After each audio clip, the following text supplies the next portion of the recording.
ನಮಸ್ಕಾರ ವೀಕ್ಷಕರೇ, welcome to my YouTube channel Kavitha's kitchen. ನಾನು ಇವತ್ತು ನಿಮಗೆ ಕ್ಯಾರೆಟ್ ಕೊಕೊನಟ್ ಮಿಲ್ಕ್ ಪೇಡ ಮಾಡೋ ವಿಧಾನ ತೋರಿಸ್ತಾ ಇದ್ದೀನಿ. ತುಂಬಾ ಟೇಸ್ಟಾಗಿ ಬಂದಿದೆ. ಒಮ್ಮೆ ಖಂಡಿತವಾಗಲೂ ಟ್ರೈ ಮಾಡಿ. ಇದಕ್ಕೆ ಬೇಕಾಗಿರುವ ಸಾಮಗ್ರಿಗಳು ನೋಡ್ಕೊಳ್ಳೋಣ.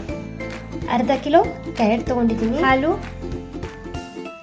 ಮಿಲ್ಕ್ ಪೌಡರ್, ಒಣ ಕೊಬ್ಬರಿ, ಸಕ್ಕರೆ, ತುಪ್ಪ, ರೆಡ್ ಫುಡ್ ಕಲರ್ ತೊಗೊಂಡಿದ್ದೀನಿ, ಏಲಕ್ಕಿ ಪೌಡರ್, ಬಾದಾಮಿ ಮತ್ತು ಗೋಡಂಬಿ.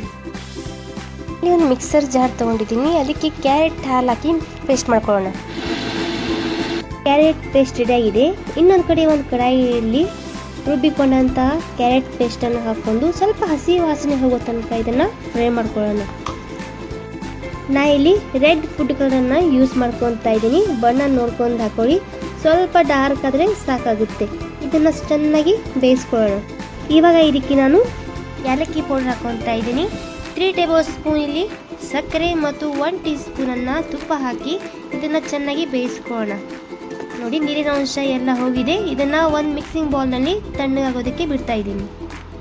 ಒಂದು ಕಡಾಯಿಯಲ್ಲಿ ಅರ್ಧ ಕಪ್ ಹಾಲು ಹಾಕೊತಾ ಇದ್ದೀನಿ, 2 ಟೀ ಸ್ಪೂನ್ ಸಕ್ಕರೆ ಹಾಕೊತಾ ಇದ್ದೀನಿ. ಇದಕ್ಕೆ 1 ಕಪ್ ಆಗುವಷ್ಟು ಮಿಲ್ಕ್ ಪೌಡರ್, ಇದೆಲ್ಲ ಹಾಕ್ಕೊಂಡು ಚೆನ್ನಾಗಿ ಬೇಯಿಸ್ಕೊಳ್ಳೋಣ.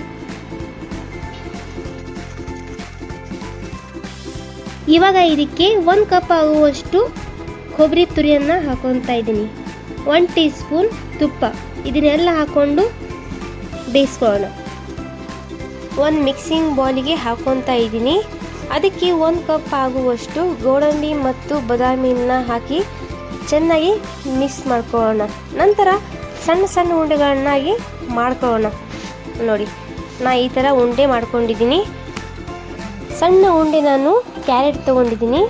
ಈ ಥರ ಅಗಲ ಮಾಡ್ಕೊತಾ ಇದ್ದೀನಿ ಕೈಯಲ್ಲಿ. ಇದರೊಳಗೆ ನಾನು ಕೋಕೋನಟ್ ಮಿಲ್ಕ್ ಉಂಡೆಯನ್ನು ತುಂಬ್ಕೊತಾ ಇದ್ದೀನಿ. ಈ ಉಂಡೆಯನ್ನು ಕೊಬ್ಬರಿ ಪೌಡರಲ್ಲಿ ಹಾಕಿ ಒಂದು ಸರ್ವಿಂಗ್ ಪ್ಲೇಟ್ನಲ್ಲಿ ಹಾಕಿದರೆ carrot coconut milk peda ready to serve. ಇವತ್ತಿನ ಈ ವಿಡಿಯೋ ನಿಮಗೆ ಇಷ್ಟವಾದರೆ ಲೈಕ್ ಮಾಡಿ, ಶೇರ್ ಮಾಡಿ ಹಾಗೂ ಕಮೆಂಟ್ ಮಾಡಿ. ತಪ್ಪದೆ ಬೆಲ್ ಐಕಾನನ್ನು ಒತ್ತಲು ಮರಿಬೇಡಿ. ನಮಸ್ಕಾರ.